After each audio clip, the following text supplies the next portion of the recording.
Let's move on to player ratings and see how we go on that one. We'll start off with Vicario. Sim gives him a 7. I gave him a 6. I thought fairly quiet day for Vicario, to be honest, considering how much possession Man City did have. I thought he made a number of saves on the day, which I thought was to a good level. And yeah, everyone's going to be talking about that goal. Some say it was weak, some say it was a foul. I think it's somewhere in the middle, to be honest. I still haven't made my mind up, but yeah, I thought Vicario probably should have been a bit stronger. Yeah, I think I probably marked him down for the goal, I would say, because I just did think it was a bit soft. I know Diaz is challenging him, but I think he could have got that punch a bit further out. I think he could have got more on it. I know he'll be complaining. I think on another day it would have been a foul and we're not talking about it. But unfortunately, referee didn't give it. And looking back, I just do think it was a soft situation. So I don't think he can have much to complain about. Other than that, I thought he had a pretty decent game. I thought everything else he did pretty well. His handling was pretty good. There was one moment in the second half where it looked like he might have spilled a shot, but luckily no one was around, so he was able to gather it up. Second attempt. Didn't have to make too many unbelievable saves, but what he did have to do, he did pretty well. Apart from a few passes which went out of play, I thought it was pretty good. Pedro Porro up next. Him gives him a 7. I gave him a 6. Look, what we know Pedro Porro brings is his quality on the ball, and I just felt that was lacking a bit yesterday. From a defensive standpoint, I thought he stood up for the team. I thought he was winning his duels. He was combative. He was playing very well in that kind of aspect, but I felt a bit let down with Pedro Porro in terms of his play on the ball yesterday. Yeah, and also thought his set pieces weren't amazing either. I thought we struggled to create chances from them. Yeah, I thought he struggled in the build-up. That's usually his biggest strength, and that's one of the reasons in the team is his ability to pick out clever passes from deep positions and allow us to build up. There were a couple of occasions he was able to do it, but by and large he wasn't. Didn't see him too many times in the final third. Maybe he was penned back by Man City, you could argue. So I have a bit of sympathy for that. But defensively, he was doing a really good job. I thought he made some really good blocks. I remember there was one from Oscar Bob in the first half. He just threw his body on the line and ended up blocking a shot, which would have been a shot on target for Man City. So I thought overall had a good game defensively, but wasn't one of his best games on the ball. So yeah, I gave him a 7.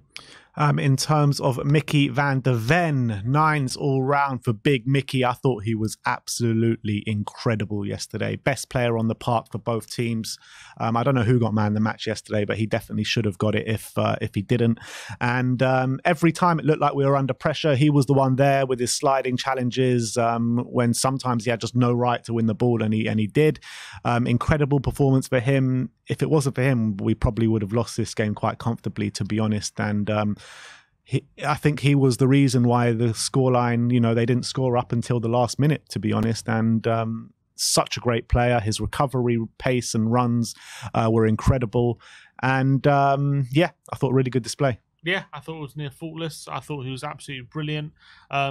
He gives like a safety blanket, doesn't he, for the rest of the back four to try and push up and put a bit of risk to the game, because they know any passing behind Micky van de Ven more often than not is going to get there ahead of the attacker.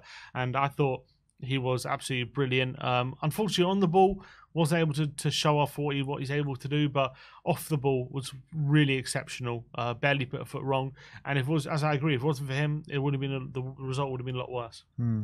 Destiny Kuti Romero, up next. 8s all round for Kuti. Look, it was a good display. As we say, we give him an 8, and I thought he was caught out of position a couple of times where Micky van de Ven had to recover for him. But that's the great thing about Romero and van de Ven and the partnership. They're always there to back up each other. But I thought he grew into the game after those initial phases in the early stages of the game. Stood up for the team as well. I just love that partnership of him and van de Ven. They're so good together. I did feel like he was losing his head towards the end of the game, though. A few fouls started to creep in there because he went 85 minutes without making a foul. I thought he didn't really put a foot wrong up until then. And then you saw that frustration start to creep through, and he started to clatter a couple of people, and he made 2 fouls late on. But good display from Kuti. Yeah, I don't think he was at his most confident best, where he's striding into midfield, making those forward passes, just being that confident on the ball. I felt like he was playing a bit cautiously throughout a lot of it, although when he did try and press some of the Man City players. I did see moments where he was pressing them even into midfield and trying to be really aggressive. But I thought overall, defensively, he led the line really well. I thought he partnered Van de Ven very well. Again, on the ball, didn't see too much of him. He was forced to go long a lot more often than maybe he would have liked. But I thought defensively, pretty spot on. I don't think he saved us as many times as Van de Ven did, and I thought Van de Ven obviously recovered a lot better. But I thought Romero still had a pretty good game, so I gave him an 8. Destiny Udogie, left back, 7s all round from Destiny. I thought defensively he was spot on, to be honest. The amount of duels he was winning on the day, the amount of times he was just winning the ball, like I said for Van de Ven, but Udogie as well, just when he had completely no right to win the ball. I thought he dominated in terms of a defensive standpoint on that left-hand side, but it was his forward play which really let us down, to be honest, because he was getting on the ball, he was holding on the ball for too long, he was over-hitting passes, he was under-hitting passes. It's just not something you associate with Destiny Udogie, and there were so many times where he just could have slipped in Timo Werner, and he just didn't, to be honest, and it was a bit of a letdown. Yeah, I thought, I agree with you, on the ball was disappointing, made some bad decisions, especially when he started to get a bit tired. He started to dawdle on the ball a bit too much and was dispossessed a bit too easily. But off the ball, he's just so hard to beat. He just muscles his way in between the man and the ball, and there's nothing much the opposition winger can do about it. On this occasion, it was Phil Foden more often than not, and I thought he dealt with Foden really well. But unfortunately, on this occasion, when playing that inverted fullback role, was asked to play in midfield quite a bit and didn't quite get enough on the ball and wasn't able to assert himself on the ball on this game. So that was disappointing, but I thought off the ball was good enough to get a 7. Yeah, Rodrigo Bentancur, 7 from Sim, 6 from me. I felt a bit let down a little bit from Rodrigo yesterday. I didn't feel like he showed his real self in terms of getting on the ball, dictating the play, showing that combative nature. He was okay. In fact, I mean, he wasn't terrible by any stretch of the imagination, but he just wasn't what we know he can produce on the ball and off the ball. From a defensive standpoint, I thought he was okay, but going forward, there was just nothing in there from Bentancur. Yeah, it wasn't his most confident display. I think maybe a 7 was a bit too high, actually, on reflection, but I thought he competed quite well for periods, but unfortunately, when it really came to it, he was second best in that midfield battle. I thought going forward, especially playing in that number 8 position, he's asked to get on the ball a bit more, find those tight spaces, dribble, carry the ball past players, and he wasn't really up to it, to be honest. Unfortunately for him, he was just a bit underwhelming, which, Bentancur, these kind of games, usually he steps up in the big games and has a big influence. But unfortunately, in this one, just wasn't the Bentancur we know he can be, unfortunately. So, a bit disappointing, although he did have moments where he was on the ball, he looked classy and he did have some good passes. But I think overall, we know he has a lot more in his locker. Yeah. Moving on to Decky, Sim gives him a 5. I gave him a 6. There's a lot of criticism for Dejan Kulusevski yesterday, to be honest. But I can understand it. But I did think he was absolutely tragic yesterday, like some people seem to think. I thought in the first half, he should have done a lot more on the ball. He should have been our chief creator in the middle of the park, and he just didn't do that. I thought it was very hard because Man City just kind of pinned us into our own half, but he was the one that's supposed to have that out ball, the one that real creative quality that we just didn't see yesterday. But I thought he put himself about quite a bit. He just non-stop running, a lot of duels won. From a defensive standpoint, I thought he did really well. In the second half, when he moved over to the right-hand side, I did think he got a little bit better, and he was the one being asked to dictate the play a little bit and get on the ball and start orchestrating attacks, which I did think he started to do a little bit. But I just thought Man City were just so much better than us on the day that the players around him in an attacking phase as well didn't really do that well. So I thought Kulusevski tried so hard, but the quality on the ball just really wasn't there. Yeah, I think it was a disappointing game from Decky, unfortunately. I did think when he was playing centrally, he did struggle to really impact the game. Wasn't able to get on the ball. He was being combative, but in that position, we need him to really dictate things and take the game to Man City, and he just wasn't able to do it. I thought it was really well shackled by Rodri. when he did move over to the right-hand side, what was good about him was he was showing for the ball. He was keeping the ball in possession. He wasn't losing it a lot like Brennan Johnson. But what we gained in that, we lost in any sort of threat in behind because of his lack of speed. And that's kind of the give and take you have to go with when you've got Johnson and Kulu as your options. You know, it's kind of they're kind of each is their yin to the other's yang at the moment. They're kind of both the opposites of each other in that position. So he offered us something different, but it still wasn't as effective, unfortunately. So for me, one of his weaker games, unfortunately. Pierre, I'm a Højbjerg. Sim gives him a 5. I gave him a 6. I thought for the first 70 minutes he was putting himself about so well, doing such a good job for the team. To me, I really think that, and I think he's non-stop running. He was helping us in a defensive phase. He was getting his blocks in, getting clearances out there, and really just running around like a headless chicken trying to stop those Man City attacks. But it was really in the last 20 minutes, 15 minutes when, his story of the game is people who are going to read that from, where he just made 2 horrific mistakes where Man City probably should have scored from both of them, to be honest. Absolutely dreadful passes on the ball where he just played Man City through on goal pretty much. So a lot of people are going to take those moments and say that was the story of his game, but I'm going to prefer to just focus on those first 70 minutes where I thought he was pretty good. I thought it was decent. I don't think it was anything amazing in the first 70 minutes. He probably was probably our best midfielder, but I think our midfield did struggle in that period, even though he was probably playing quite well, I would say. But I thought, for that last 20 minutes or so, he was a bit disgraceful. Some of the mistakes he made were just completely unnecessary, completely brainless. That swipe he did in the penalty area just really annoyed me. It's like how can you not have concentration to just get a good connection and clearance on the ball and just take a completely brainless swipe like that? Those kind of things.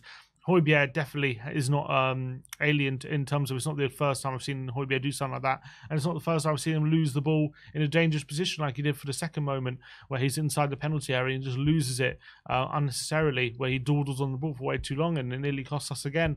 There are a few moments as well, as you have with Højbjerg. Look, it's not his fault, but he could be playing the ball quicker, could be making a quicker decision, and waits too long, ends up playing the pass at the wrong time or a bit too late and the chance is gone. So he frustrated me a lot, to be honest, yesterday. But as you say, there were some good things. He did do a job for the team off the ball. He worked tirelessly. So I don't want to discredit all of that good work, but yeah, those last 20 minutes really, really annoyed me, I have to say. Yeah. Brennan Johnson, 4s all round for Brennan. Another lackluster display, unfortunately, for Brennan Johnson. And I don't know what he was offering us on the pitch yesterday. Little, next to nothing, to be honest. He was getting on the ball quite a bit. He failed to take on his man route the outside. He failed to make those runs in behind. Every time he was getting on the ball, it seemed like he was losing it. And when you're playing Man City, you need to be on it, on an attacking phase, and you need to make that space count. And he just didn't do that. I mean, I don't know what he offered us on the pitch yesterday. And unfortunately, I'm going to say, I think he needs to come out the team. I think we need to start Decky back on the right-hand side, because Brennan's just not offering us anything. I'm not saying I'm a fan of Brennan, so I'm not going to say like he's never going to offer us something, but he's a young player and he needs to grow into this team, and he just hasn't done that yet. Yeah, I think it's been a difficult period for him. Obviously, last couple of games, Man United and Man City, not the easiest games, but obviously you expect him to do a lot more. He was very poor in this game. Again, didn't show for the ball when we're trying to build up, and he needs to come short and be part of our build-up play and part of the team kind of keeping possession, knitting the play together. Was just bullied by Gvardiol, was allowing him to step in front of him, and we lost it on a number of occasions. There was no real threat in behind. What I would say is, in the first half, he was the only one trying to get in behind and trying to get to the byline, and he did on, I think, 1 or 2 occasions, which is more than a lot of the other players. But unfortunately, when he did get to those positions, the quality wasn't there. His crossing was terrible. But You know, would I rather a player get in a position and put a bad ball or not get in the position at all? I'd probably rather a player get in that position. And Werner in that first half wasn't getting in the position at all. So he gets a tad bit of credit for that. But as you say, quality just was completely missing. And then second half, he was anonymous. He wasn't even getting the position. So I can't even give him credit for that. And he badly struggled. Gvardiol, we know, is a very good defender. It's always going to be a difficult game up against him. But as I said, when you've seen Johnson in the mood and confident, he can take on anyone and burn them for pace and really create a chance or give them trouble. And Gvardiol would felt like he had an easy game yesterday. He just seems a bit weak, Brennan. He needs to, like you say, start having a bit of confidence to really go and take on his man. He's just not doing it. With the pace he has, he should at least be trying it. You know what I mean? Start knocking it past the defender and start trying to take him around the outside. He's just not doing that at the moment. In terms of should he come out of the team? I don't know because we still don't have Sarr and Basuma, so I would really like to see next game against Brentford, Bentancur, Maddison and Kulusevski all central with Brennan keeping on the right. But obviously if that's too attacking, then yeah, Brennan has to be the one. Brennan against Reguilon. Brennan against Reguilon. Well, Reguilon can't play, yeah. Let's move on to Timo Werner. Sim gives him a 6. I gave him a 5. In terms of Werner, I thought like he was making so many good runs off the ball, and our team just failed to pick him out time and time again. Second half, I thought there was a couple of times he did get on the ball, and he showed a few little moments of quality. But again, when he did get the ball into the box, there was just no one there. I thought that there were a couple of moments in there from Werner where I thought, all right, you know, this guy has got a bit about him, but he just didn't get on the ball enough. That's just what the case was. Yeah, I think that's the reality. I thought when he did get on the ball, he was actually quite bright and he looked quite good. Obviously, that moment as we spoke about in the review where he gets past Walker, plays an nearly inch perfect, maybe a tad bit too much in front of Johnson, but a really good through ball into Johnson. And Johnson didn't get on the end of it. He got there before Ortega and ends up his shot ends up being saved. So he showed he does have that quality, you know. And when he did get on the ball, he was threatening, got him behind a couple of times, but unfortunately it was more anonymous than getting involved, and that'll be very, very disappointing. Wasn't really involved in a lot of the phases of play, but as you say, he'll be frustrated that a number of times he made some really good runs in behind and wasn't picked up. And maybe it's a case of this is his second game. He just needs to develop those relationships with his teammates, and that takes time sometimes. So I have some sympathy, but he just needs to get more involved when playing games like yesterday. But what I would say about Timo is that he needs to keep making those runs, because that's going to be of high value to the team if he keeps doing it, because they will pick them out eventually. And especially when Maddison comes back into the team, those runs will be utilised. So I did see some good things in there from Timo Werner. Let's move on to Richarlison. Sim gives him a 7. I gave him a 6. I mean, this guy just did not stop running for the whole 90 minutes. When he did get the ball, I thought he held up the ball well. It's just unfortunate that the other attackers and the midfielders weren't kind of on the same level as him yesterday, because I thought Richarlison, from an attacking point of view, was probably our best player, but we still didn't be able to impact anything. It's just he puts in such a hard work and such hard work rate for the team. It's just a shame nothing came from it.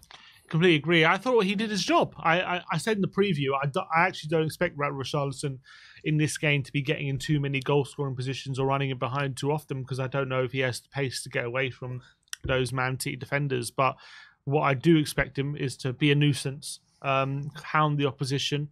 I expect him to win free kicks, make the ball stick, hold the ball up, win corners as well. And I thought he did that. I have to give him credit. I thought he did that quite well. And I thought his overall build-up play was actually really strong. And there were some occasions as well, he's coming deep, making it stick and spreading the play really nicely as well. But when you're a striker, you do get judged more often than not on, you know, how likely or how close were you to scoring goals? Did you score any goals? How many shots did you have? All that kind of stuff. On that front, it's hard to judge him because he just wasn't involved in those... we had one shot all game and it wasn't him, basically. So it's hard to say, oh, he should have buried this chance or that chance and stuff like that, because he wasn't getting the chances, and that you got to criticise him a bit for not being in the positions to get the chances. So gets a bit of criticism, but I thought by and large, for sure, he was our best attacker. He was the one getting involved the most.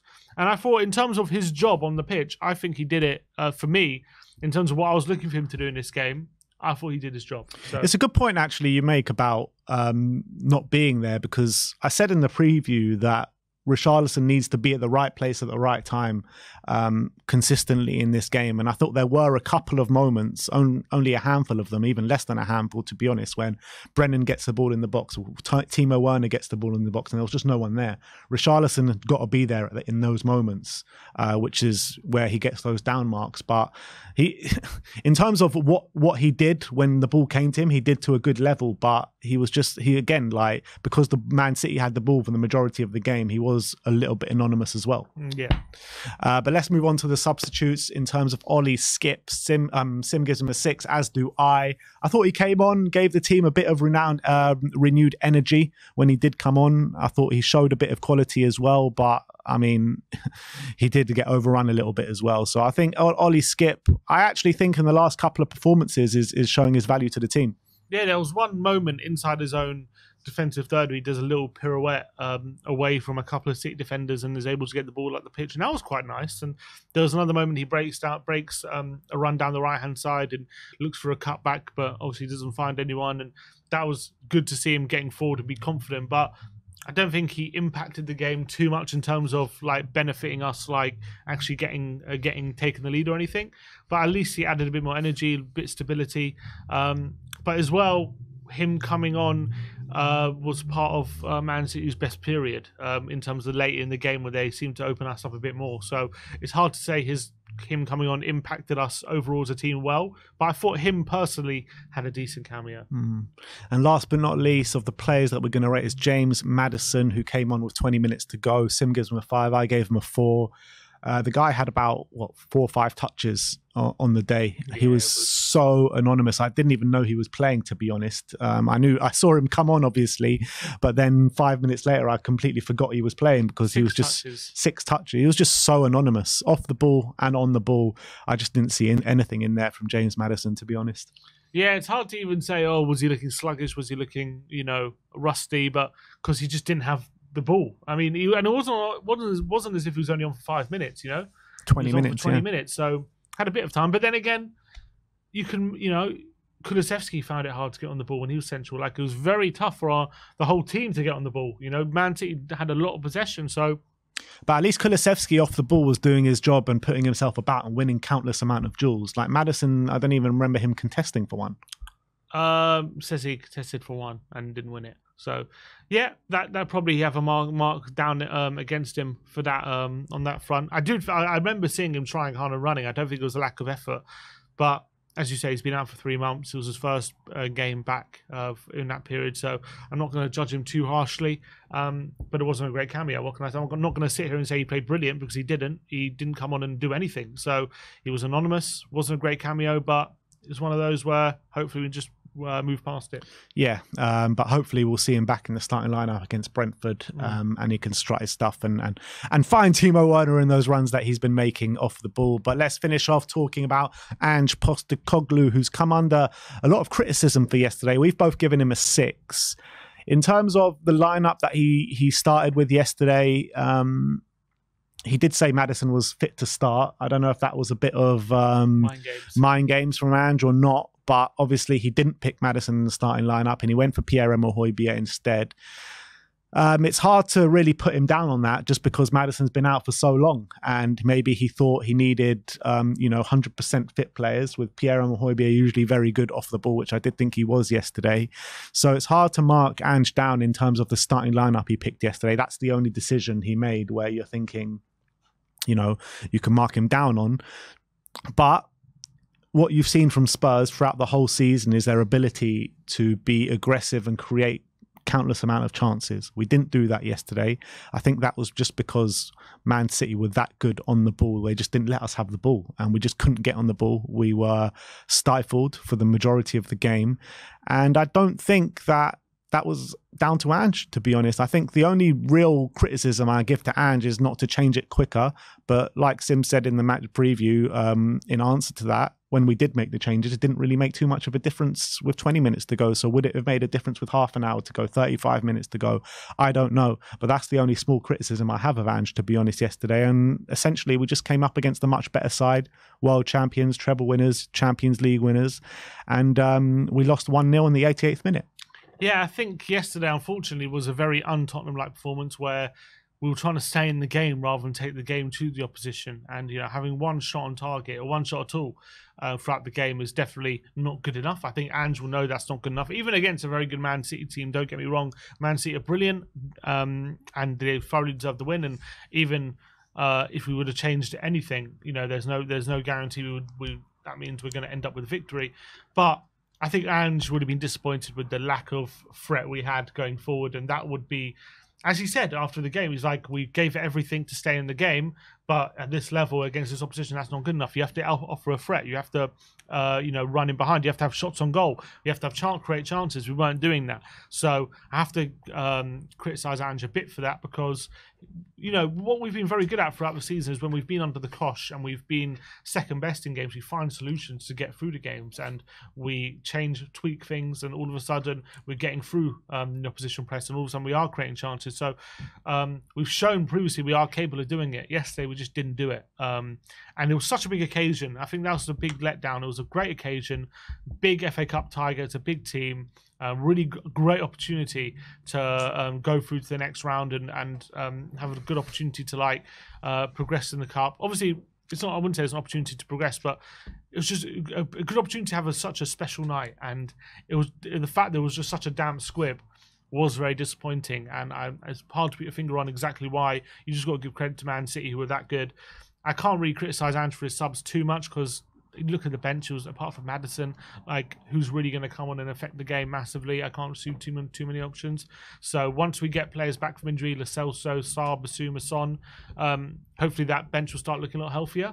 But yeah, I gave him a 6 because I can't really say we didn't play that well. Defensively, we played well, but we didn't have a great game, so I can't exactly give us a high mark. It was a very un-Ange Postecoglou performance, wasn't it? It really was. And when you're looking at it now, in the 2 cup competitions, we've gone out both games with quite a whimper. The Fulham game, very early on the season, made so many changes and we lose on penalties, and we just were dreadful that day. And in the FA Cup against Man City, yeah, we did come up against a much better side. But again, it was just, we just couldn't create those chances. And I felt in both cup competitions where you felt like we could go far in both of them, we've gone out quite early in both of them and with a whimper in both of them, which is a real big disappointment. Was it a bit of a reality check, maybe, of where we really are yesterday? Yeah, potentially. But I think at least didn't get battered. I wouldn't say we're not coming off from a 4-0 defeat, but people need to realise where we're at as a football team right now. We're in the first phase of having a new manager and a new process and a new system. First half of the season has been very good in terms of the way we've been playing our football, but we need to realise that we're still on a really good path here as a football club. Mm-hmm. The manager is the perfect manager to take us forward. We're seeing the team come together. We've got a good team now. We just need to beef up that squad a little bit more. We're nowhere near there yet, but I think we will be there very soon. So people still have a lot of reason, and I've still got a lot of reason to be positive in the direction of this football club and the way we're going as a football club. So yeah, it was very disappointing yesterday. It was very disappointing in the League Cup as well. But I still think there are so many reasons why Spurs fans can be positive and confident about the club moving forward. Yeah, agreed. So that is it. That is your player ratings.